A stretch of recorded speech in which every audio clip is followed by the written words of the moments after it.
وقت رات ہی رہتی اور آدمی سوتا ہی رہتا تو یہ چیزیں کیسے حاصل ہو سکتی تھی؟ اس لیے ان کے لیے جدوجہد اور محنت اور دوڑ دھوپ کی ضرورت ہے جو روشنی میں ہو سکتی ہے۔ اسی لیے فرمایا کہ تمہاری راحت کو مکمل کرنے کے لیے ہم نے صرف رات اور اس کی تاریکی ہی نہیں بنائی بلکہ ایک روشن دن بھی دیا جس میں تم کاروبار کر کے اپنی معاشی ضرورت حاصل کر سکو۔ نمبر 14 میں ہے معصرہ کی جمع ہے جو پانی سے بھرے ہوئے ایسے بادل کو کہا جاتا ہے جو برسنے ہی والے ہوں۔ اس سے معلوم ہوا کہ بارش بادلوں سے نازل ہوتی ہے اور جن آیت میں آسمان سے نازل ہونے کا ذکر ہے یا تو ان میں بھی آسمان سے مراد فضائیں آسمانی ہوں جیسے کہ قرآن میں باکثرت لفظ سما اس معنی کے لیے آیا ہے، اور یا یہ کہا جائے کہ کسی وقت براہ راست آسمان سے بھی بارش آ سکتی ہے۔ اس کے انکار کی کوئی وجہ نہیں۔ ان تمام ذائع قدرت اور انعامات ربانی کا ذکر فرمانے کے بعد پھر اصل مضمون قیامت کی طرف رجوع ہے۔ نمبر 17 میں ہے اس میں ہے کہ یعنی فیصلہ کا دن جس سے مراد قیامت ہے وہ ایک موت اور متعین حد ہے جس پر یہ دنیا ختم ہو جائے گی جبکہ سور پھونکا جائے گا، اور دوسری آیت سے معلوم ہوتا ہے کہ نفخ سور 2 مرتبہ ہوگا، پہلے نفخہ سے سارا عالم فنا ہو جائے گا، دوسرے نفخہ سے پھر زندہ و قائم ہو جائے گا۔ اس دوسرے نفخے کے سارے عالم کے اگلے پچھلے اپنے رب کے سامنے فوج در فوج ہو کر حاضر ہوں گے۔ آیت نمبر 20 میں ہے یہاں پہ سیرت سے مراد یہ ہے کہ پہاڑ کو جو آج ثبات و قرار میں بطور مثال کے پیش کیے جاتے ہیں یہ سب اپنی اپنی جگہوں کو چھوڑ کر ریزہ ریزہ ہو کر اڑتے پھرنے لگیں گے۔ سیراب کے لفظی معنی ذہاب یعنی چلے جانے کے ہیں۔ جنگل کو وہ ریت جو دور سے چمکتا ہوا پانی کی صورت میں نظر آتا ہے۔ سراب کے لفظی معنی ذہاب یعنی چلے جانے کے ہیں۔ آیت نمبر 21 میں مرصاد وہ جگہ جہاں بیٹھ کر کسی کی نگرانی یا انتظار کیا جائے۔ جہنم سے مراد اس جگہ جسر جہنم یعنی پل صراط ہے۔ یہاں ثواب دینے والے اور عذاب دینے والے دونوں فرشتے انتظار کرتے ہوں گے۔ اہل جہنم کو عذاب کے فرشتے پکڑ لیں گے اور اہل جنت کے ساتھ ثواب کے فرشتے ان کو ان کے مقام پر پہنچا دیں گے۔ آیت نمبر 31، 32 اور 33 میں ہے گزشتہ آیت میں منکرین قیامت اور آخرت کے حالات اور عذاب کا ذکر تھا، اب یہاں ان کے مقابلے میں ماننے والے متقین کے لیے جنت کی نعمتوں کا ذکر ہے۔ متقین کے لیے اس دن جیت ہوگی، باغات انگور اور ہم نوخیز بینیاں ہوں گی۔ نمبر 38 میں ہے آخرت کی منظر کشی، یہاں سے قیامت کے دن کی منظر کشی کی جا رہی ہے کہ آخرت میں کوئی انسان یا فرشتہ کسی کی سفارش کرنے کے لیے اللہ تعالیٰ کے سامنے بات نہیں کر سکے گا۔ ہاں جس کو اللہ تعالیٰ اجازت دیں گے وہ بھی صرف درست بات کرے گا۔ قیامت کے دن اللہ تعالیٰ جانوروں کو بھی میدان میں جمع کر کے ظالم جانور سے مظلوم جانور کا بدلہ دلوا کر انہیں مٹی کر دیں گے۔ اس وقت کفار عذاب کا منظر دیکھ کر تمنا کریں گے کہ کاش ہم بھی مٹی ہو جائیں۔ بسم اللہ الرحمن الرحیم۔ سورہ نازعات مکہ میں نازل ہوئی، اس کی 46 آیتیں ہیں اور 2 رکوع ہیں۔ اس سورت کا مرکزی مضمون مرنے کے بعد زندہ ہونے کے اثبات ہے۔ ابتدائی ان فرشتوں سے کی گئی ہے کہ جو اس کائنات کے معاملات منظم طریقے سے چلانے اور نیک و بد انسانوں کی روح قبض کرنے پر معمور ہے۔ پھر مشرکین مکہ کے اعتراض کے جواب میں قیامت کی ہولناکی اور بغیر کسی مشکل کے اللہ کے صرف ایک حکم پر قبروں سے نکل کر باہر آ جانے کا تذکرہ اور اس پر واقعاتی شواہد پیش کیے گئے ہیں جو اللہ فرعون جیسے ظالم و جابر کو حضرت موسیٰ علیہ السلام جیسے وسائل سے محروم شخص کے ہاتھوں شکست سے 2 چار کر کے سمندر میں غرق کر سکتے ہیں اور آسمانوں جیسی عظیم الشان مخلوق کو وجود میں لا سکتے ہیں۔ وہ انسان کو مرنے کے بعد زندہ کرنے پر بھی قادر ہیں۔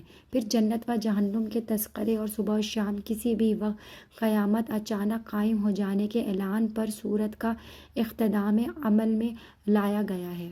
نازعات کے معنی کھینچنے کے ہیں۔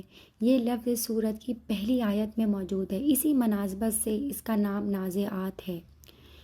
فرشتوں کی قسمیں، آیت نمبر 1، آیت نمبر 2 اور آیت نمبر 3 میں یہاں فرشتوں کی قسمیں کھائی ہیں کہ قسم ہے ان فرشتوں کی جو کافروں کی روحوں کو سختی سے کھینچتی ہیں، مومنوں کی روحوں کو نرمی سے نکالتی ہیں، اور اللہ تعالیٰ کی طرف سے ان روحوں کے لیے جو انہیں حکم ملتا ہے اس کا انتظام کر دیتی ہیں۔ یہ قسمیں کھا کر اللہ تعالیٰ بتانا چاہتے ہیں کہ انہی فرشتوں کے ذریعے ہم سور پھونک کر انہی انسانوں کو دوبارہ زندہ کر دیں گے، ہمارے لیے یہ کام مشکل نہیں۔ آیت نمبر 4 میں ہے، اس سے مراد ہے یہ ہے کہ پھر یہ روح جو فرشتوں کے قبضے میں ہے اس کو اس کے اچھے یا برے ٹھکانے پر پہنچانے میں سبقت اور عجلت سے کام لیتے ہیں۔ مومن کی روح کو جنت کی ہواؤں اور نعمتوں کی جگہ میں، کافر کی روح کو دوزخ کی ہواؤں اور عذابوں کی جگہ میں پہنچا دیتے ہیں۔ آیت نمبر 5 میں ہے کہ ملائکہ موت کا آخری کام یہ ہوگا کہ جس روح کو ثواب اور راحت دینے کا حکم ہوگا اس کے لیے راحت کے سامان جمع کر دیں، اور جس کو عذاب اور تکلیف میں ڈالنے کا حکم ہوگا اس کے لیے اس کا انتظام کر دیں۔ قبر میں ثواب و عذاب، موت کے وقت فرشتوں کا آنا اور انسانوں کی روح قبض کر کے آسمانوں کی طرف لے جانا، پھر اس کے اچھے یا برے ٹھکانے پر جلدی سے پہنچا دینا اور وہاں ثواب یا عذاب، تکلیف یا راحت کے انتظام کر دینا، آیت مذکورہ سے ثابت ہو گیا ہے۔ حضرت موسیٰ علیہ السلام کا قصہ، آیت نمبر 15 اور 16۔ حضرت موسیٰ علیہ السلام کو اللہ تعالیٰ نے نبوت عطا کر کے فرمایا کہ فرعون کے پاس جائیں، وہ سرکش ہو چکا ہے۔ فرعون نشانیاں دیکھ کر نہ ماننا بلکہ مقابلے پر اتر آیا اور اپنے بارے میں کہا کہ میں تمہارے اعلیٰ درجے کا پروردگار ہوں۔ اللہ تعالیٰ نے دنیا میں غرق ہونے کی صورت میں عذاب دیا اور آخرت میں جہنم کی آگ ہو گئی۔ پھر اللہ تعالیٰ نے اپنی قدرت کی عظیم و شان آسمان، زمین، رات، دن اور پہاڑوں کا ذکر فرما کر آخرت کی منظر کشی کی ہے۔ کفار بار بار نبی صلی اللہ علیہ وآلہ وسلم سے قیامت کے بارے میں پوچھتے تھے کہ کب آئے گی۔ یہاں انہی جواب دیا کہ قیامت کا علم تو صرف اللہ تعالیٰ کے پاس ہے۔ کفار جب آخرت میں پہنچ جائے گی تو انہیں عالم یا عالم برزخ کا زمانہ ایک شام یا ایک صبح جتنا معلوم ہوگا۔ بسم اللہ الرحمن الرحیم۔ سورہ عبس مکہ میں نازل ہوئی اور اس کی 42 آیتیں ہیں اور 1 رکوع ہے۔ سورہ عبس میں سردار قریش کے مطالبہ پر حضور صلی اللہ علیہ وآلہ وسلم ان سے علیحدگی میں دعوت اسلام کے موضوع پر گفتگو کر رہے تھے کہ ان کے اسلام قبول کر لینے کی صورت میں ان کے ماتحت افراد بھی مشرف بالاسلام ہو جائیں گے۔ اتنے میں ایک نابینا صحابی حضرت عبداللہ بن ام مکتوم کسی قرآنی آیت کے بارے میں معلومات کے لیے حاضر خدمت ہوئے۔ وہ نابینا ہونے کی بنا پر صورتحال سے ناواقف تھے۔ حضور علیہ السلام کو ان کا یہ انداز ناگوار گزرا، جس پر اللہ تعالیٰ نے سورت نازل فرمائی۔ ایک نابینا کے آنے پر منہ بسور کر رخ موڑ لیا، جو استغنا کے ساتھ اپنی اصطلاح کا خواہاں نہیں ہے، اس کے پیچھے پڑے ہوئے ہیں، جو اللہ کی خشیت حاصل ہو کر اپنی اصلاح کے خاطر آپ کے پاس آتے ہیں، اس سے آپ اعراض کرتے ہیں۔ یہ قرآن کریم نصیحت کا پیغام ہے، کسی بڑے چھوٹے کی تفریق نہیں کرتا۔ اس سے جو بھی نصیحت حاصل کرنا چاہے اس کی جھولی علم و معرفت سے بھر دیتا ہے۔ غریب علاقے کو نظر انداز کر کے 5 اسٹار ہوٹلوں پر پوش علاقوں کے ساتھ تفسیر قرآن کی مجالس کو مخصوص کرنے والے کو واضح الفاظ میں اس صورت میں مذمت کی گئی ہے۔ انسان اگر پہلی مرتبہ اپنی تخلیق پر غور کرے تو دوبارہ پیدا ہونے پر اسے تعجب نہیں ہونا چاہیے۔ تمہارے پیدا ہونے اور مرنے کے بعد زندہ ہونا ایک ایسا ہی ہے جیسے فضا اور پانی میں منتشر اجزاء کو پھلوں سبزیوں کی شکل دے کر تمہاری خوراک کے ذریعے تمہارے جسم کا حصہ بنایا۔ مرنے کے بعد تمہارے منتشر اجزاء کو دوبارہ جمع کر کے انسان بنا کر پھر قبروں کے باہر نکال لیا جائے گا۔ پھر قیامت کے دن کی شدت اور دہشت کو بیان کر کے نیک و بد کا ان کے اعمال کے مطابق انجام ذکر فرما کر سورت کا اختتام پذیر کیا ہے۔ عبس کا معنی ہے ناخوش ہونا۔ یہ لفظ پہلی آیت میں موجود ہے، اسی لیے اس سورت کا نام عبس ہے۔ آیت نمبر 1، آیت نمبر 2 اور آیت نمبر 3۔ ان آیتوں میں ہے کہ ایک مرتبہ نبی صلی اللہ علیہ وآلہ وسلم قریش کے بڑے بڑے سرداروں کو تبلیغ کرنے میں مصروف تھے۔ حضرت عبداللہ بن ام مختوم رضی اللہ تعالیٰ عنہ آئے جو نابینا تھے اور آپ صلی اللہ علیہ وسلم سے کچھ سیکھنے کی درخواست کی۔ نابینا ہونے کی وجہ سے انہیں معلوم نہ ہوا کہ آپ صلی اللہ علیہ وآلہ وسلم کسی کام میں مصروف ہیں۔ حضور پاک صلی اللہ علیہ وآلہ وسلم کو یہ بات پسند نہ آئی۔ نبی پاک صلی اللہ علیہ وآلہ وسلم کا یہ طرز اللہ تعالیٰ کو پسند نہ آیا۔ جب کفار چلے گئے تو اس وقت یہ صورت نازل ہوئی۔ اس واقعے سے ہمیں یہ تعلیم ملتی ہے کہ جو سچا مخلص طالب اور اپنا ہو اس کو وقت دینا اور اس کی طلب کو پورا کرنا یہ اس کا حق ہے۔ آیت نمبر 19 میں ہے اور لفظ قدرہ سے یہاں یہ بھی مراد ہو سکتی ہے کہ انسان جس وقت بطن مادر میں زیر تخلیق ہوتا ہے اس وقت اللہ تعالیٰ اس کی 4 چیزیں کی مقدار لکھ دیتا ہے۔ وہ یہ ہے کہ وہ کیا کیا اور کیسے کیسے عمل کرے گا، اس کی عمر کتنی ہوگی، اس کو رزق کتنا ملے گا اور انجام نیک ہوگا، بد ہوگا، شقی ہوگا، کیسا ہوگا۔ نمبر 21 میں پھر اس کو مردہ کیا، پھر قبر میں رکھوا دیا اس کو۔ مطلب یہ کہ تخلیق انسان کی ابتدا بیان کرنے کے بعد اس کی انتہا موت اور قبر پر ہے۔ اس کا ذکر باسلسلہ انعامات فرمایا ہے۔ اس سے معلوم ہوا کہ انسان کی موت در حقیقت کوئی مصیبت نہیں، نعمت ہی ہے۔ حدیث میں رسول اللہ صلی اللہ علیہ وآلہ وسلم نے فرمایا ہے کہ مومن کا تحفہ موت ہے اور اس میں مجموعہ عالم کے اعتبار سے بڑی حکمت ہے۔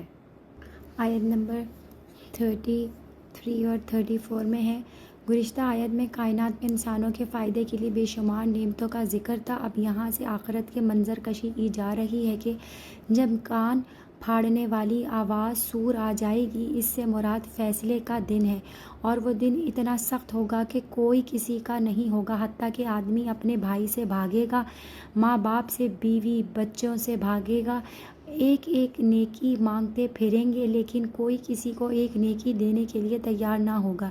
اس سے ہمیں یہ سبق ملتا ہے کہ موت سے پہلے سچی توبہ کر کے اپنے رب کو راضی کر لیں اور آخرت کے لیے نیکیاں جمع کر لیں تاکہ وہاں کسی سے مانگنی نہ پڑے۔ بسم اللہ الرحمن الرحیم۔ سورہ تکویر مکہ میں نازل ہوئی اور اس کی 29 آیتیں ہیں۔ قیام قیامت اور حقانیت قرآن اس کے مرکزی مضمون ہے۔ قیامت کے دن کی شدت اور ہولناکی اور ہر چیز پر اثر انداز ہوگی۔ سورج بے نور ہو جائے گا، ستارے دھندلا جائیں گے، پہاڑ روئی کے گولوں کی طرح اڑتے پھرتے رہیں گے، دیدہ جانوروں کو نظر انداز کر دیا جائے گا۔ جنگی جانور جو علیحدہ علیحدہ رہنے کے عادی ہوتے ہیں یکجا جمع ہو جائیں گے۔ پانی اپنے اجزاء ترکیبی چھوڑ کر ہائیڈروجن اور آکسیجن میں تبدیل ہو کر سمندروں میں آگ بھڑک اٹھے گی۔ انسان کا سارا کیا دھرا اس کے سامنے آ جائے گا۔ پھر کائنات کے قابل تعجب حقیقتوں کی قسم کھا کر بتایا کہ جس طرح یہ چیزیں ناقابل انکار حقائق ہیں، اسی طرح قرآنی حقیقت کو بھی تمہیں تسلیم کر لینا چاہیے۔ پھر قرآن کریم کے اللہ رب العزت سے چل کر حضور علیہ السلام تک پہنچنے تک کے تمام مراحل انتہائی محفوظ اور قابل اعتماد ہونے کو بیان کر کے واضح کر دیا کہ یہ دنیا جہاں کے لیے بلا کسی تفریق و امتیاز کے اپنے دامن میں نصیحت و ہدایت کا پیغام لیے ہوئے ہے۔ تکویر کے معنی ہے لپیٹنا۔ جب قیامت ہوگی تو سورج کو لپیٹ دیا جائے گا، اسی مناسبت سے اس کا نام تکویر ہے۔ قیامت کے حالات و واقعات۔ آیت نمبر 1 اور آیت نمبر 2۔ سورت کی شروع سے لے کر آیت نمبر 14 تک قیامت کا منظر پیش کیا گیا ہے۔ سورج کو لپیٹ کر بے نور کر دیا جائے گا، ستارے ٹوٹ جائیں گے، پہاڑ چلا دیے جائیں گے، ایسا ہولناک منظر ہوگا کہ 10 ماہ کی گابن اونٹنی کی بھی کوئی پرواہ نہیں کرے گا۔ عرب کے ہاں ایسی اونٹنی بہت قیمتی ہوتی تھی، لیکن اس وقت یہ بیکار چھوڑ دی جائے گی۔ سارے جانور خوف کے مارے اکٹھے ہو جائیں گے۔ زندہ دفن کی ہوئی بچی کو لایا جائے گا اور اس سے پوچھا جائے گا کہ تجھے کس جرم پہ مٹی میں دبایا گیا تھا؟ اس سے مقصد مجرمین کو سزا دینا ہوگا۔ پھر حضرت جبرائیل علیہ السلام کا ذکر فرمایا جو نبی پاک صلی اللہ علیہ وآلہ وسلم کے پاس قرآن کریم کی وحی لایا کرتے تھے۔ آگے نبی کریم صلی اللہ علیہ وآلہ وسلم کے متعلق فرمایا کہ انہیں جو غیب کی باتیں اللہ تعالیٰ کی طرف سے بتائی جاتی ہیں وہ کاہنوں کی طرح اس کے بتانے میں نہ تو بخل سے کام لیتے ہیں اور نہ ان کے بتانے پر پیسہ لیتے ہیں۔ قرآن کریم تو ہے ہی لوگوں کے لیے نصیحت، لیکن اس سے فائدہ وہ اٹھاتے ہیں جنہیں اللہ تعالیٰ چاہتا ہے۔ جی بسم اللہ الرحمن الرحیم۔ سورہ انفطار مکہ میں نازل ہوئی اور اس کی 19 آیتیں ہیں۔ قیامت کے نتیجے میں کائنات میں برپا ہونے والے انقلابی تغیرات کو بیان کر کے انسان کی غفلت کا پردہ چاک کرتے ہوئے اسے محسن حقیقی کے انسانات یاد دلائے، رگ انسانیت کو پھڑکایا ہے۔ پھر معرکہ خیر و شر کو دو مقابلے قوتوں کا تذکرہ کر کے بتایا ہے کہ شر کی قوت فجار اور نافرمانوں کے روپ میں جہنم کا ایندھن بننے سے بچا نہیں سکیں گے، جبکہ ہر چیز کی قوت ابرار و فرما برداروں کی شکل یکبخت اور اس کی نعمتوں کی مستحق قرار پائے گی۔ اللہ کے نگران فرشتے کرامن کاتبین ان کے تمام اعمال کا ریکارڈ محفوظ کر رہے ہیں، اور روز قیامت اللہ کے سوا کسی کا حکم نہیں چلے گا۔ اس سورت کے شروع میں بھی اللہ تعالیٰ نے آخرت کی منظر کشی کی ہے۔ مکی صورتوں میں جا بجا عقیدہ آخرت کو دلائل کے مختلف پیراہ میں بیان کیا گیا ہے۔ انسان نے جو عمل دنیا میں کر کے آگے بھیجے تھے وہ انہیں بھی جان لے گا، اور دنیا میں جو اعمال کرنا چاہتے تھے لیکن نہ کر سکا اس کا بھی علم ہو جائے گا۔ پھر اللہ تعالیٰ نے کرامن کاتبین کا ذکر فرمایا۔ اس کی ذمہ داری یہ ہے کہ انسان دنیا میں جو بھی عمل کرے برے یا اچھے وہ انہیں ان کے نامہ اعمال میں لکھ دیں، تاکہ قیامت کے دن ہر انسان اپنے نامہ اعمال کو خود دیکھے اور پڑھ لے۔ پھر اس کی متعلق فیصلہ جنت یا جہنم کا فیصلہ کیا جائے گا۔ اس سے ہمیں یہ سبق مل رہا ہے کہ دنیا میں رہتے ہوئے اپنے اقوال، افعال اور اعمال کو تول تول کر کرنا چاہیے، کیونکہ ہمارا ہر قول و فعل لکھا اور محفوظ کیا جا رہا ہے۔ بسم اللہ الرحمن الرحیم۔ سورہ تطفیف مکہ میں نازل ہوئی اور اس کی 36 آیتیں ہیں۔ اس میں ناپ تول میں کمی کرنے والے کو تطفیف کہتے ہیں۔ اس سے ہر وہ شخص مراد ہو سکتا ہے جو دوسروں کا حق مارتا اور اپنے فرائض منصبی میں کوتاہی کرتا ہے۔ مطففین کی ہلاکت کے اعلان کے ساتھ سورت کی ابتدا ہو رہی ہے۔ اس کے بعد بتایا کہ یہ لوگ اپنے مفادات پر آنچ نہیں آنے دیتے، جبکہ دوسروں کے حقوق کی دھجیاں بھی بکھیر کر رکھ دیتے ہیں۔ اس انسانی کمزوری کی بڑی وجہ قیامت کے احتساب پر یقین کا نہ ہونا ہے۔ اگر عقیدہ آخرت کی پختہ کر دیا جائے تو اس خطرناک بیماری کا علاج ہو سکتا ہے۔ پھر اشرار و فجار کا انجام ذکر کر کے بتایا کہ منکرین آخرت در حقیقت انتہا پسند اور گناہوں کے عادی لوگ ہوتے ہیں۔ ان کے دل گناہوں کی وجہ سے زخم آلود ہو جاتے ہیں۔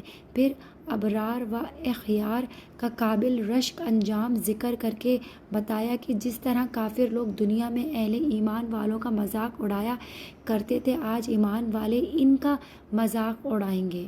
مطففین کے معنی ہے ناپ تول میں کمی کرنے والے۔ پہلی آیت میں یہ لفظ موجود ہے، اسی مناسبت سے اس کا نام مطففین ہے۔ آیت نمبر 1 اور آیت نمبر 2 میں ہے۔ سورت کی ابتدائی آیت میں ان لوگوں کے لیے ہلاکت کی سخت وعید سنائی گئی ہے جو دوسروں سے اپنا حق لیتے وقت پورا وصول کرتے ہیں، مگر انہیں ان کا حق دیتے وقت کی کمی بیشی کر دیتے ہیں۔ کل قیامت کا دن جہاں سب لوگ کھڑے ہوں گے، یہ اپنے پروردگار کو کیا منہ دکھائیں گے؟ اس سے ہمیں یہ سبق مل رہا ہے کہ حقوق العباد کی اچھے طریقے سے ادائیگی کرنی چاہیے اور آخرت کے لیے اچھی تیاری کرنی چاہیے۔ جین و عیلین آیت نمبر 7 میں ہے۔ یہاں کئی آیت میں کفار و فجار اور ابرار اور نیک لوگوں کا تذکرہ ہو رہا ہے۔ کفار و فجار کی جب روح نکلتی ہے تو اس کا ٹھکانہ سجین یعنی نیچے کا قید خانہ ہے۔ جب ابرار لوگوں کی روح نکلتی ہے تو اس کا ٹھکانہ عیلین یعنی اوپر کے بالا خانے ہیں۔ اسی طرح کفار کا نام اعمال ان کے روحوں کی طرح سجین میں ہوتا ہے، جبکہ ابرار کا نام اعمال ان کی روحوں کی طرح عیلین میں ہوتا ہے۔ پھر آگے ابرار لوگوں کے لیے جنت کی نعمتوں کا ذکر ہو رہا ہے۔ بسم اللہ الرحمن الرحیم۔ سورہ انشقاق مکہ میں نازل ہوئی اور اس کی 25 آیتیں ہیں۔ قیامت کے خوفناک منظر اور عدل و انصاف کے مظہر، بے رحم احتساب کے تذکرہ پر یہ سورت مشتمل ہے۔ آسمان پھٹ جائیں گے اور زمین پھیل کر ایک میدان کی شکل اختیار کر لے گی اور اللہ کے حکم پر گوش بر آواز ہوں گے۔ انسان کو جہد مسلسل اور مشقت کے پے در پے مراحل کے گزر کر اپنے رب کے حضور پہنچنا ہوگا۔ دائیں ہاتھ میں نامہ اعمال کامل جانہ محاسبہ کے عمل میں نرمی اور سہولت کی نوعیت ہوگی، جبکہ پیٹھ کی طرف سے بائیں ہاتھ میں نامہ اعمال کا ملنا کڑے محاسبے اور حالات کا مظاہر ہوگا۔ اس کے باوجود بھی یہ لوگ آخر ایمان کیوں نہیں لاتے اور قرآن سن کر سجدہ ریز کیوں نہیں ہو جاتے؟ در حقیقت ان تمام جرائم کے پیچھے عقیدہ آخرت اور یوم احتساب کے انکار کا کامل کافر فرما ہے۔ ایسے افراد کو دردناک عذاب کی بشارت سنا دیجیے۔ اس سے وہی لوگ بچ سکیں گے جو ایمان اور عمل صالح کاربند ہوں گے۔ ان کے لیے کبھی منقطع نہ ہونے والا اجر و ثواب ہے۔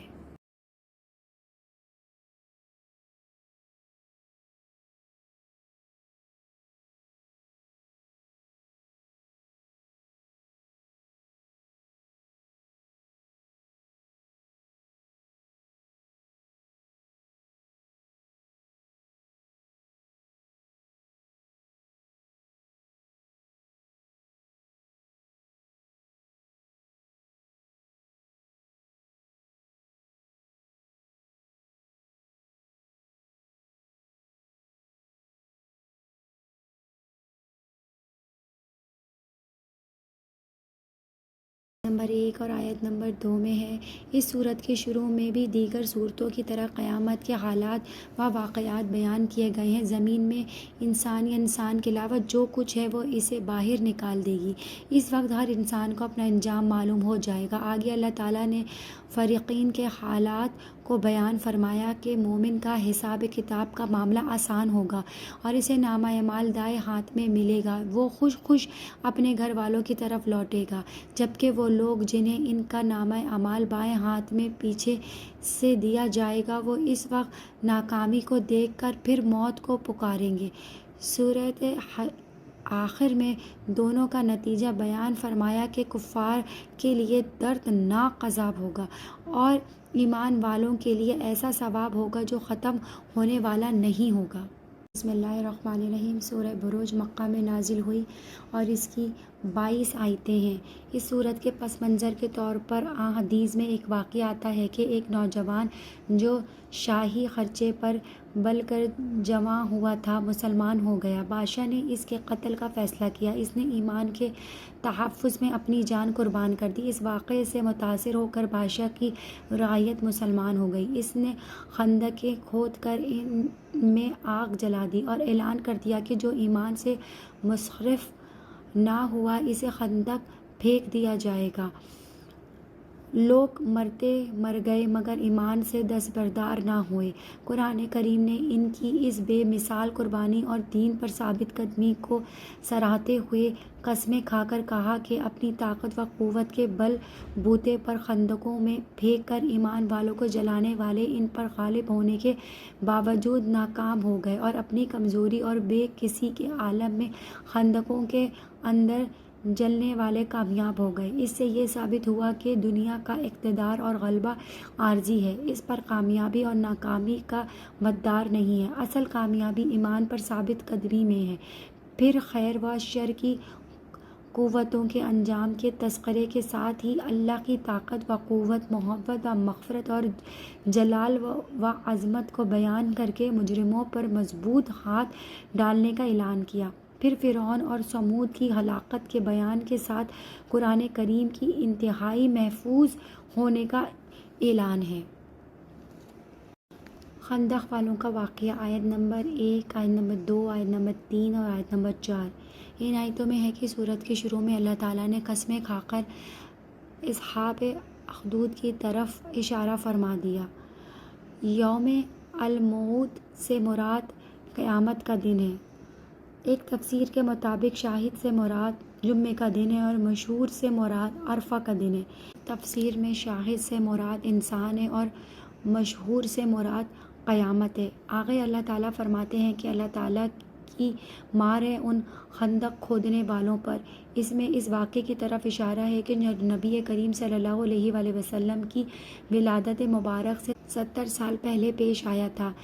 ایک کافر بادشاہ تھا جو ایک مسلمان لڑکے کو مارنے چاہتا تھا، لیکن وہ لڑکا ان کے لیے آزمائش بنا ہوا تھا۔ پھر اس لڑکے نے خود ہی بادشاہ کو تدبیر بتائی کہ میری موت کس طرح واقع ہو سکتی ہے۔ بادشاہ نے ویسے ہی کیا تو کافی سارے اور لوگ ایمان لے آئے۔ بادشاہ کو غصہ آیا، اس نے کہا جو دین حق قبول کر چکا ہے اس کو خندقوں میں آگ دہکا کر جلا دو۔ پھر آگے اہل ایمان کی کامیابی کو بیان کیا کہ وہ باغات میں ہوں گے۔ بسم اللہ الرحمن الرحیم۔ سورۃ طارق مکہ میں نازل ہوئی اور اس کی 17 آیتیں ہیں۔ سورت کا مرکزی مضمون مرنے کے بعد زندہ ہونے کا عقیدہ ہے۔ ستاروں کی قسم کھا کر بتایا کہ جس طرح نظام شمسی میں ستارہ ایک محفوظ و مضبوط نظام کے پابند ہے، اسی طرح انسانوں کی اور ان کے اعمال کی حفاظت کے لیے بھی فرشتے متعین ہیں۔ مرنے کے بعد کی زندگی پر دلیل کے طور پر انسان کو اپنی تخلیق اول میں غور کی دعوت دی اور بتایا کہ جس نطفے سے انسان بنایا ہے وہ مرد و عورت کے جسم کے ہر حصے، سلوب سے پچھلے حصے اور تراب سے سامنے کا حصہ مراد ہے، سے جمع ہو کر تیزی کے ساتھ اچھل کر رحم میں منتقل ہو جاتا ہے۔ وہ اللہ اسے دوبارہ پیدا کرنے پر بھی قادر ہے۔ آسمان سے پانی برسا کر اور زمین پھاڑ کر غلے اور سبزیاں نکال کر انسانی خوراک کا انتظام کرنے والا اس بات کو بیان کرتا ہے کہ قرآن کریم حق اور باطل میں امتیاز پیدا کرنے والی کتاب ہے۔ کافر سازشیں کر رہے ہیں اور اللہ تعالیٰ ان کا توڑ کر رہے ہیں، لہٰذا انہیں مہلت دے دو اور یہ اللہ سے بچ کر کہیں نہیں جا سکیں گے۔ آیت نمبر 1، آیت نمبر 2 اور آیت نمبر 3 میں ہے قسم آسمان کی اور طارق کی۔ طارق کے معنی ہے جو رات کو آئے۔ فرمایا کہ آپ کو پتہ ہے کہ طارق کیا ہے؟ وہ ستارہ ہے جو بالکل روشن ہے۔ اللہ تعالیٰ نے قسمیں کھا کر بتایا کہ انسان پر ایک نگران فرشتہ مقرر ہے جو اس کے اعمال کو لکھتا رہتا ہے یا اس کی حفاظت کرتا رہتا ہے۔ بعث بعد الموت کا اثبات، آیت نمبر 5 میں ہے۔ یہاں انسان کی تخلیق کو بیان کر کے منکر بعث الموت کو سمجھایا جا رہا ہے کہ جنہیں شک تھا کہ انسان دوبارہ کیسے بنے گا، ہڈیوں میں جان کیسے آئے گی، گوشت کیسے چڑھے گا۔ اللہ تعالیٰ فرماتے ہیں کہ تم نے دیکھا ہے کہ پانی کے نطفے سے اللہ تعالیٰ انسان کو بناتا ہے تو بنے ہوئے انسان کو دوبارہ بنانا کیا مشکل ہے۔ آیت نمبر 13 میں ہے بے شک یہ بات ہے دو ٹوک، یعنی قرآن کریم کا ایک فیصلہ کن قول ہے جو حق و باطل میں فیصلہ کرتا ہے، اس میں کسی شک و شبہ کی گنجائش نہیں۔ بسم اللہ الرحمن الرحیم۔ سورہ اعلیٰ مکہ میں نازل ہوئی اور اس کی 19 آیتیں ہیں۔ ابتدا میں اللہ تعالیٰ کے ہر عیب و کمزوری سے پاک ہونے کے اعلان کے ساتھ ہی اس کی قدرت کاملہ اور انسانوں پر اس کے انعامات و عنایات کا تذکرہ، پھر اس بات کا بیان ہے کہ نبی کو براہ راست اللہ ہی تعلیم دیتے ہیں جس میں نسیان اور بھول چوک کی کوئی گنجائش نہیں۔ البتہ اگر اللہ کسی مرحلے پر قرآن پاک کے کسی حصے کو منسوخ کرنے کے لیے آپ کے ذہن سے محو کرنا چاہے تو کر سکتا ہے۔ قرآن کریم سے صحیح معنی میں استفادہ وہی کر سکتا ہے جو اپنے اندر خشیت پیدا کرنے کا خواہش مند ہو اور باخود و جہنمی اس قرآن سے فیض حاصل نہیں کر سکتے۔ اپنے نفس کی اصلاح کر کے اسے پاکیزہ بنانے والا کامیاب ہے، اور یہ کام وہی کر سکتا ہے جو اللہ کے ذکر اور نماز کا عادی ہو۔ اصل زندگی آخرت کی زندگی ہے، اور یہ بات حضرت ابراہیم علیہ السلام اور حضرت موسیٰ علیہ السلام کی کتابوں میں بھی لکھی ہوئی موجود ہے۔ میں ہے کہ اللہ تعالیٰ کی تسبیح بیان کرنی چاہیے۔ اللہ تعالیٰ نے مخلوقات کو ایک خاص انداز سے پیدا فرمایا ہے۔ مخلوقات میں انسانوں کو خاص طور پر چاہیے کہ وہ ہر حال میں اللہ تعالیٰ کے نام کی تسبیح بیان کریں۔ آگے قرآن کریم کی حقانیت اور نبی کریم صلی اللہ علیہ وآلہ وسلم کا ذکر فرما کے ہم آپ کو پڑھائیں گے اور آپ بھولیں گے نہیں، لہٰذا جلدی نہ کریں۔ ہاں، جس چیز کو منسوخ کرنا ہوگا اسے اللہ تعالیٰ بھلا دیں گے۔ جس شخص نے اپنا تزکیہ کیا، وہ اللہ تعالیٰ کے نام کا ذکر کیا، تو ایسا شخص کامیاب ہے۔ بسم اللہ الرحمن الرحیم۔ سورہ فجر مکہ میں نازل ہوئی اور اس کی 23 آیتیں ہیں۔ ابتدا میں 5 قسمیں کھا کر اللہ نے کافروں کی گرفت کرنے اور عذاب دینے کا اعلان کیا ہے، پھر اس پر واقعاتی شواہد پیش کرتے ہوئے قوم عاد، سمود و فرعون اور ان کی ہلاکت کا بیان ہے، پھر مشقت اور تنگی میں اور راحت و وسعت میں انسان کی فطرت کو بیان کرتے ہوئے بتایا ہے کہ آرام اور راحت میں اترنے اور عجب مبتلا ہونے لگتا ہے اور کہتا ہے کہ میں اس لائق تھا، تبھی تو مجھے یہ نعمتیں ملی ہیں، اور تکلیف اور تنگی میں اللہ کی حکمت پر نظر کرنے کے بجائے اللہ پر اعتراضات شروع کر دیتا ہے، پھر یتیموں اور مسکینوں کے حق تلفی اور حب مال کی مذمت کی ہے۔ اس کے بعد قیامت اور اس کی سختی و شدت بیان کرنے کے بعد بیان کیا کہ جب اللہ تعالیٰ فیصلہ کرنے لگے کہ فرشتے صف بندی کر کے کھڑے ہو جائیں گے اور جہنم کو لا کر کھڑا کر دیا جائے گا، اس وقت کافروں کو عقل آئے گی، وہ نصیحت حاصل کرنے کی باتیں کریں گے۔ جب وقت گزر چکا ہوگا، اس وقت اللہ ایسا عذاب دے گا کہ کوئی بھی ایسا عذاب نہیں دے سکتا، اور مجرموں کو ایسا جکڑیں گے کہ کوئی بھی اس طرح نہیں جکڑ سکتا۔ اللہ کے وعدے پر اطمینان رکھنے والوں سے خطاب ہوگا، اپنے رب کی طرف خوش و خرم ہو کر لوٹ جاؤ اور ہمارے بندوں میں شامل ہو کر ہمارے جنت میں داخل ہو جاؤ۔ غاشیہ کے معنی ہے چھا جانا، مراد اس سے قیامت ہے۔ اس سورت کی شروع میں قیامت کا تذکرہ کیا، پھر مجرمین کا کہ ان کے چہرے اترے ہوئے ہوں گے اور انہیں جہنم کی دہکتی ہوئی آگ میں داخل کیا جائے گا، پھر متقین اہل جنت کا تذکرہ کیا گیا کہ وہ جنت کے انعامات سے مستفید ہوں گے۔ جنت میں بہتے ہوئے چشمے ہوں گے، اونچی نشستیں، پیالے، قالین اور تکیے ہوں گے۔ پھر مشرقین کو سمجھانے کے لیے 4 چیزوں کا تذکرہ کیا: اونٹ، آسمان، زمین اور پہاڑ۔ ان میں غور و فکر کرنے سے معلوم ہو جائے گا کہ اللہ تعالیٰ وحدہ لا شریک ہے۔ پھر پیغمبر صلی اللہ علیہ وآلہ وسلم کا فریضہ ذکر کیا کہ آپ صلی اللہ علیہ وآلہ وسلم کا کام صرف تبلیغ ہے، کسی کو زبردستی منوانا نہیں ہے۔ بسم اللہ الرحمن الرحیم۔ سورہ فجر مکہ میں نازل ہوئی اور اس کی 23 آیتیں ہیں۔ ابتدا میں 5 قسمیں کھا کر اللہ نے کافروں کی گرفت کرنے اور عذاب دینے کا اعلان کیا ہے، پھر اس پر واقعاتی شواہد پیش کرتے ہوئے قوم عاد، سمود و فرعون اور ان کی ہلاکت کا بیان ہے، پھر مشقت اور تنگی میں اور راحت و وسعت میں انسان کی فطرت کو بیان کرتے ہوئے بتایا ہے کہ آرام اور راحت میں اترنے اور عجب مبتلا ہونے لگتا ہے اور کہتا ہے کہ میں اس لائق تھا، تبھی تو مجھے یہ نعمتیں ملی ہیں، اور تکلیف اور تنگی میں اللہ کی حکمت پر نظر کرنے کے بجائے اللہ پر اعتراضات شروع کر دیتا ہے، پھر یتیموں اور مسکینوں کے حق تلفی اور حب مال کی مذمت کی ہے۔ اس کے بعد قیامت اور اس کی سختی و شدت بیان کرنے کے بعد بیان کیا کہ جب اللہ تعالیٰ فیصلہ کرنے لگے کہ فرشتے صف بندی کر کے کھڑے ہو جائیں گے اور جہنم کو لا کر کھڑا کر دیا جائے گا۔ اس وقت کافروں کو عقل آئے گی، وہ نصیحت حاصل کرنے کی باتیں کریں گے۔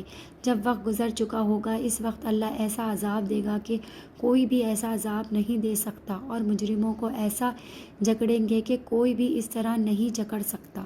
اللہ کے وعدے پر اطمینان رکھنے والوں سے خطاب ہوگا، اپنے رب کی طرف خوش و خرم ہو کر لوٹ جاؤ اور ہمارے بندوں میں شامل ہو کر ہمارے جنت میں داخل ہو جاؤ۔ اس صورت کے شروع میں اللہ تعالیٰ نے قسمیں کھائی ہیں ذوالحج کی، فجر کی 10 راتوں کی۔ اس سے مراد ذوالحج کی پہلی 10 راتیں ہیں، جفت اور طاق کی۔ جفت سے مراد 10 ذوالحج کا دن اور طاق سے مراد 9 ذوالحج کا دن۔ ان قسموں کا مقصد یہ ہے کہ اللہ تعالیٰ نیک لوگوں سے اچھائی کا معاملہ فرمائیں گے اور برے لوگوں سے برائی کا معاملہ فرمائیں گے۔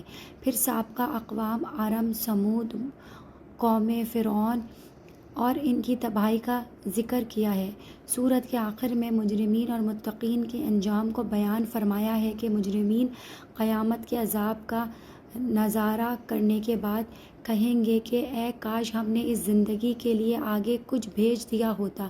نفس مطمئنہ سے کہا جائے گا کہ اپنے پروردگار کی طرف آ جاؤ تو اللہ تعالیٰ سے راضی، وہ تجھ سے راضی، اور ان سے کہا جائے گا کہ جنت میں داخل ہو جاؤ۔ بسم اللہ الرحمن الرحیم۔ سورہ بلد مکہ میں نازل ہوئی اور اس کی 20 آیتیں ہیں۔ سورت کی ابتدا میں مکہ مکرمہ، جس میں نبی کریم صلی اللہ علیہ وآلہ وسلم رہائش پذیر تھے، اور والد و والدہ کی قسم کہ انسان مشقت اور تکلیف کے مراحل سے گزرتا رہتا ہے۔ نیکی کا راستہ اختیار کرنے میں بھی مشقت آتی ہے اور بدی کا راستہ اختیار کرنے میں بھی مشقت آتی ہے، مگر فرق یہ ہے کہ نیکی کی راہ میں مشقت اٹھانے والوں کے لیے اجر و ثواب ہے، جبکہ بدی کی راہ میں مشقت اٹھانے والوں کو ثواب کے بجائے عذاب ہوگا۔ انسان کی ہر تربی اور اللہ کے راستے سے روکنے کے جرم کے عائدہ پر فرمایا کہ جو کہتے ہیں کہ میں نے بہت مال لگا دیا ہے، کیا اسے معلوم نہیں کہ اسے کوئی دیکھ رہا ہے؟ پھر اللہ نے انسان پر اپنے انعامات کا ذکر فرما کر انسان کو خدمت خلق کی تلقین کی اور نیک و بد کی تقسیم پر سورت کا اختتام ہے۔ آیت نمبر 1 میں شہر مکہ کی قسم کھانا، اس شہر کی بنسبت دوسرے شہروں کی شرافت و فضیلت کو بتلانا ہے۔ عبداللہ بن عادی سے روایت ہے کہ رسول اللہ صلی اللہ علیہ وآلہ وسلم نے ہجرت کے وقت شہر مکہ کو خطاب کر کے فرمایا کہ اللہ تعالیٰ کی قسم ہے کہ تو ساری زمین میں اللہ کے نزدیک سب سے زیادہ بہتر اور محبوب ہے، اور اگر مجھے یہاں سے نکالنے پر مجبور نہ کر دیا جاتا تو میں تیری زمین سے نہ نکلتا۔ نمبر 2 سے مراد اس آیت کی یہ ہوگی، شہر مکہ خود بھی محترم اور مقدس ہے۔ آیت نمبر 8 میں آنکھ اور زبان کی تخلیق میں چند حکمتیں ہیں۔ آیت نمبر 11 میں ہے کہ ایمان کا تقاضا ہے کہ انسان صرف اپنی نیکی پر اکتفا نہ کرے، دوسروں کو بھی نیکی کی ہدایت کرتا رہے۔ بسم اللہ الرحمن الرحیم۔ سورہ شمس مکہ میں نازل ہوئی اور اس کی 15 آیتیں ہیں۔ سورہ شمس میں 7 قسمیں کھا کر بتایا ہے کہ جس طرح یہ تمام حقائق برحق ہے، اسی طرح یہ بات بھی برحق ہے کہ انسان کو ہم نے نیکی اور بدی میں تمیز کا مکہ عطا کیا ہے۔ جو اس سے فائدہ اٹھا کر نیکی کا راستہ اختیار کرے گا، اپنی اصلاح کر لیتا ہے، وہ کامیاب و کامران ہے، اور جو بدی کا راستہ اپنا کر گناہوں کی زندگی اپنا لیتا ہے، وہ ناکام و نامراد ہے۔ پھر ایک ایسی ہی سرکشی اور گناہ گار قوم کا تذکرہ ہے جنہوں نے اپنی قوم کی رئیس و شریف آدمی کو اللہ کی نافرمانی پر آمادہ کر کے اونٹنی کے قتل پر مجبور کیا، جس کی بنا پر یہ شخص قوم کا بدترین اور بدبخت شخص قرار پایا۔ چنانچہ پوری قوم کو اس کی سرکشی اور بغاوت کے نتیجے میں ایسے عذاب کا سامنا کرنا پڑا جس سے کوئی ایک فرد بھی نہ بچ سکا، اور اللہ تعالیٰ جب کسی کو ہلاک کرتے ہیں تو نتائج سے نہیں ڈرا کرتے۔ بسم اللہ الرحمن الرحیم۔ سورہ لیل مکہ میں نازل ہوئی اور اس کی 21 آیتیں ہیں۔ سورہ لیل میں 3 حقائق کی قسمیں کھا کر فرمایا کہ جس طرح ان حقائق کو تسلیم کیے بغیر چارہ کار نہیں ہے، اسی طرح اس حقیقت سے بھی انکار ممکن نہیں ہے کہ خیر و شر اور نیکی و بدی کے حوالے سے انسانوں کے اعمال مختلف ہوں۔ جو شخص تقوی اختیار کر کے نیکی اور سخاوت کا راستہ اپناتا ہے، اللہ اس کے راستے کو آسان کر دیتا ہے، اور جو شخص نیکی کا منکر ہو کر بخل اور گناہ کا راستہ اپناتا ہے، اللہ تعالیٰ اس کا راستہ بھی آسان کر دیتا ہے۔ لیکن جب یہ نافرمان جہنم کے گڑھے میں گرے گا تو بخل سے بچایا ہوا مال اسے بچا نہیں سکتا، جبکہ اللہ کی رضا کے لیے مال خرچ کرنے والے کا تزکیہ بھی ہو جاتا ہے، جہنم سے حفاظت بھی ہو جاتی ہے، اور اللہ سے اپنی اطاعت و انعام کے ذریعے راضی بھی کر دیتا ہے۔ آیت نمبر 17 میں ہے کہ الفاظ آیت کے تو عام میں جو شخص بھی ایمان کے ساتھ اللہ کی راہ میں خرچ کرتا ہے اس کے لیے یہ بشارت ہے، لیکن شان نزول کے واقعے سے معلوم ہوتا ہے کہ اصل مراد اس لفظ تقی سے حضرت صدیق اکبر ہے۔ ابی حاتم نے حضرت عروہ سے روایت کیا ہے کہ 7 مسلمان ایسے تھے جن کو کفار مکہ نے اپنے غلام بنایا ہوا تھا۔ جب وہ مسلمان ہو گئے تو ان کی طرح طرح کی عیزیں دیتے تھے۔ حضرت صدیق اکبر نے اپنا بڑا مال خرچ کر کے آزاد کرا دیا۔ اس پر یہ آیت نازل ہوئی۔ آیت نمبر 19 میں ہے کہ جس شخص نے اپنا مال خرچ کرنے میں صرف اللہ تعالیٰ کی رضا کو دیکھا، اپنا کوئی دنیاوی فائدہ نہیں دیکھا، تو اللہ تعالیٰ بھی آخرت میں اس کو راضی ہی کر دیں گے کہ جنت کے نائمہ اور دائمہ نصیب عطا فرمائیں گے۔ شان نزول کے واقعے سے اس آیت کا صدیق اکبر کی شان میں نازل ہونا ثابت ہے، اسی لیے یہ آخری کلمہ حضرت صدیق اکبر کے لیے ایک عظیم خوشخبری اور اعزاز ہے کہ ان کو دنیا ہی میں اللہ کی طرف سے راضی کر دیا جانے کی خوشخبری سنا دی۔ سورہ لیل بالحمدللہ۔ بسم اللہ الرحمن الرحیم۔ سورہ ضحیٰ مکہ میں نازل ہوئی اور اس کی 11 آیتیں ہیں۔ حضور اکرم صلی اللہ علیہ وآلہ وسلم بیماری کی وجہ سے چند روز تہجد کے لیے نہ اٹھ سکے تو آپ کی چچی ام جمیل کہنے لگیں کہ آپ کے رب نے آپ کا ساتھ چھوڑ دیا ہے، کہ اس پر اللہ تعالیٰ نے قسم کھا کر فرمایا، جس طرح دن کے ساتھ اجالا ایک حقیقت ہے، جدا نہیں ہوتا، رات کے ساتھ اندھیرا ایک حقیقت ہے، علیحدہ نہیں ہوتا، اسی طرح یہ بھی ناقابل تردید حقیقت ہے کہ آپ کے رب نے نہ آپ کو چھوڑا ہے اور نہ ہی آپ سے بیزار ہوا ہے۔ دنیا اور آخرت میں موازنہ کرنے کی تلقین کے ساتھ آخرت کے بہتر ہونے کا اعلان ہے۔ قیامت کے دن امت کے حوالے سے آپ کو راضی کرنے کی خوشخبری ہے، اور پھر گزشتہ انعامات کی یاد دہانی ہے کہ آپ کی یتیمی میں سرپرستی کی، فقر میں غنا عطا فرمایا، اور شریعت سے بے خبری میں قرآنی شریعت عطا فرمائی، لہٰذا یتیموں اور حاجات مندوں کی کفالت و سرپرستی کرتے ہوئے اللہ کے احسانات و انعامات کا اعتراف اور لوگوں کے سامنے اسے بیان کرتے ہیں۔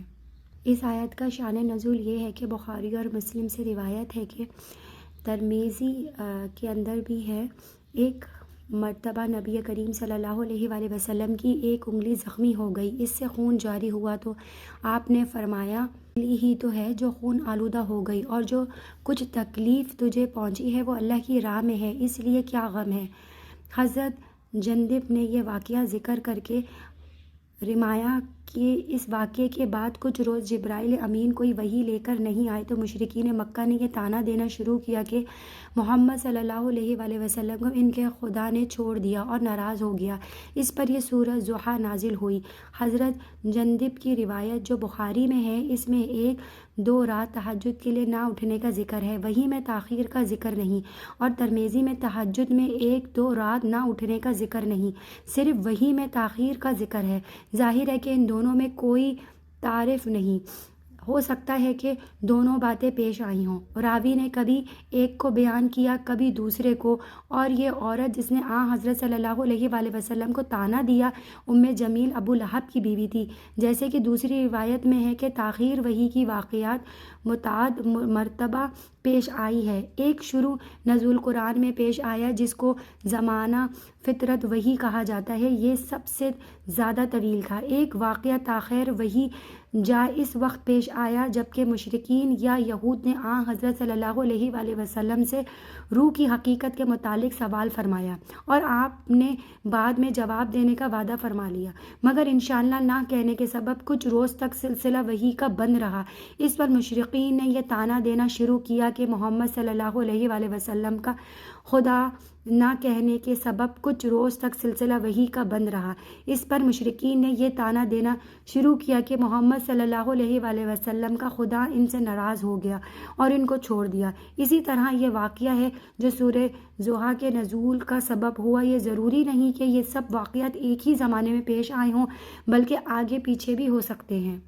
آیت نمبر 5 میں ہے کہ یعنی آپ کا رب آپ کو اتنا دے گا کہ آپ راضی ہو جائیں گے۔ اس میں اللہ تعالیٰ نے یہ متعین کر کے نہیں بتلایا کہ کیا دیں گے۔ اس میں اشارہ عمومی کی طرف ہے کہ آپ کی ہر مرغوب چیز آپ کو اتنی دیں گے کہ آپ راضی ہو جائیں گے۔ اور آیت نمبر 6 میں ہے کہ اوپر طعنہ کفار کے جواب میں جو حضرت صلی اللہ علیہ وآلہ وسلم پر انعامات الہی کے دنیا و آخرت میں فائز ہونے کا اجمالی ذکر آیا ہے، یعنی اس میں اس کی تھوڑی سی تفصیل 3 خاص نعمتوں کے ذکر سے فرمائی گئی ہے۔ اول، ہم نے آپ کو یتیم پایا کہ والد کا انتقال ولادت سے پہلے ہی ہو چکا تھا اور انہوں نے کوئی مال و جائیداد بھی نہ چھوڑی تھی جس سے آپ کی پرورش ہو سکے، تو ہم نے آپ کا ٹھکانہ بنا دیا، یعنی آپ کے دادا عبد المطلب اور ان کے بعد چچا ابو طالب کے دلوں میں آپ کی اور آپ سے زیادہ محبت ڈالی تاکہ آپ کی تربیت میں کوشش کرتے تھے۔ آیت نمبر 11 میں ہے کہ ایک طریقہ شکر گزاری کا ہے کہ یہاں تک کہ آدمی جو کسی آدمی پر احسان کرے اس کا بھی شکر ادا کرنے کا حکم دیا گیا ہے۔ حدیث میں ہے کہ جو شخص لوگوں کے احسان پر ان کا شکر نہیں کرتا وہ اللہ کا بھی شکر نہیں کرے گا۔ ایک حدیث میں ارشاد ہے کہ جو شخص تم پر کوئی احسان کرے تو چاہیے کہ آپ بھی اس کے احسان کا بدلہ دو، اور اگر مالی بدلہ دینے کی استطاعت نہیں تو یہی کرو کہ لوگوں کے سامنے اس کی تعریف کرو، کیونکہ جس نے لوگوں کے جمع میں اس کی ثنا و تعریف کی تو اس نے شکر گزاری کا حق ادا کر دیا۔ مسئلہ، ہر نعمت کا شکر ادا کرنا واجب ہے۔ مالی نعمت کا شکریہ یہ ہے کہ اس مال میں سے کچھ اللہ کے لیے اخلاص نیت کے ساتھ خرچ کریں، اور نعمت بدن کا شکریہ ہے کہ جسمانی طاقت کو اللہ تعالیٰ کے واجبات ادا کرنے میں صرف کریں، اور علم و معرفت کی نعمت کا شکریہ ہے کہ دوسروں کو اس کی تعلیم دیں۔ مسئلہ، سورہ ضحیٰ کی آخری قرآن تک ہر سورت کے ساتھ تکبیر کہنا سنت ہے، اور اس تکبیر کے الفاظ شیخ صالح مصری نے لا الہ الا اللہ واللہ اکبر بتائے ہیں۔ ابن کثیر نے ہر ساعت کے ختم پر اور بغوی نے ہر سورت کے شروع میں ایک مرتبہ تکبیر کہنے کو سنت کہا ہے۔ مظہری، دونوں میں سے جو سورت بھی اختیار کرے سنت ادا ہو جائے گی، واللہ عالم۔ فائدہ، سورہ ضحیٰ کے آخری قرآن کریم تک بیشتر صورتوں میں رسول اللہ صلی اللہ علیہ وآلہ وسلم پر اللہ تعالیٰ کے خاص انعامات اور آپ کے خصوص فضائل کا ذکر ہے، اور چند صورتوں میں قیامت اور اس کے احوال کا۔ قرآن حکیم کا شروع خود قرآن کی عظمت اور ناقابل شک و شبہ ہونے سے کیا گیا ہے، اور ختم القرآن اس ذات کی عظمت و شان پر کیا گیا جس پر قرآن نازل ہوا۔ تمت سورہ ضحیٰ بحمدللہ۔ الرحمن الرحیم۔ سورہ علم نشرہ مکہ میں نازل ہوئی اور اس کی 8 آیتیں ہیں۔ سورہ علم نشرہ کے اندر ہے کہ حضور صلی اللہ علیہ وآلہ وسلم کے اعلیٰ مرتبے و مقام کا بیان ہے۔ آپ کا سینہ کھول دیا اور نبوت کی ذمہ داریوں کے بوجھ سے آپ کی کمر ٹوٹی جا رہی تھی۔ ان سے عہد بر ہونے میں آپ کو سہولت بہم پہنچانی اور آپ کے نام کو اپنے نام کے ساتھ ملا کر آپ کا ذکر بلند کر دیا۔ حدیث قدسی ہے کہ جہاں میرا تذکرہ ہوگا وہیں آپ کا تذکرہ بھی ہوگا۔ مکہ مکرمہ کی مشقت و تکلیف سے بھرپور زندگی میں تسلی دیتے ہوئے فرمایا کہ یہ معصب و تکلیف دیر پا نہیں ہے، تنگی کے بعد عنقریب سہولتیں اور آسانیوں کا دور شروع ہونے والا ہے۔ اپنے فرائض منصبی کی ادائیگی کے بعد اپنے رب سے راز و نیاز کے لیے خاص طور پر وقت نکالا کریں۔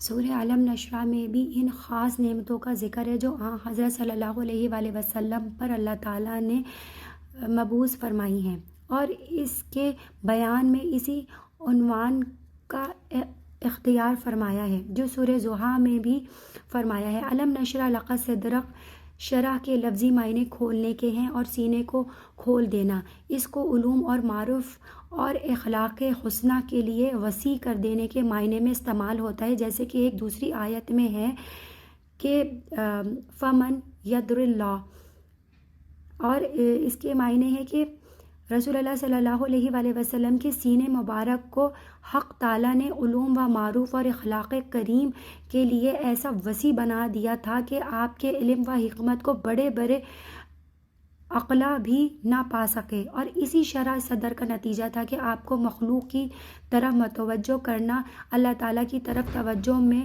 مخل نہ ہونا تھا۔ اور بعض احادیث صحیح میں آیا ہے کہ فرشتوں نے بحکم الہی آپ کا سینہ مبارک ظاہری طور پر بھی چاک کر کے صاف کیا۔ بعض حضرات مفسرین نے شرح صدر سے اس جگہ وہی شخص صدر کا معجزہ مراد لیا ہے۔ ابن کثیر واللہ عالم۔ آیت نمبر 2 میں اس آیت میں ارشاد یہ ہے کہ وہ بوجھ جس نے آپ کی کمر جھکا دی تھی، ہم نے اس کو آپ سے ہٹا دیا۔ نمبر 4 میں ہے کہ یہاں پہ ذکر ہے کہ تمام اسلامی شرح میں اللہ تعالیٰ کے نام کے ساتھ آپ کا نام مبارک لیا جاتا ہے جو ساری دنیا میں منور ہے، اور ممبروں پر بھی لکھا ہوا ہوتا ہے۔ اشہد لا الہ لا الہ کے ساتھ اشہد ان محمدن رسول اللہ پکارا جاتا ہے، اور دنیا میں کوئی سمجھدار انسان آپ کے نام بغیر تعظیم کے نہیں لیتا، اگرچہ وہ مسلمان بھی نہ ہو۔ اب کیا فائدہ ہے؟ یہاں 3 نعمتوں کا ذکر ہے: شرح صدر، وضع ورز، رفع ذکر۔ ان تینوں کو 3 جملوں میں ذکر فرمایا ہے، اور ان سب میں فعل اور مفعول کے درمیان ایک حرف لیا گیا ہے۔ اس میں رسول اللہ صلی اللہ علیہ وآلہ وسلم کی خصوصیت اور خاص عظمت کی طرف اشارہ ہے کہ یہ سب کام آپ کے خاطر کیے گئے ہیں۔ نمبر 7 میں ہے کہ تعلیم و تبلیغ کرنے والے کو خاص میں ذکر اللہ اور توجہ الہی بھی ضروری ہے۔ تمت سورہ نشرہ بحمد اللہ۔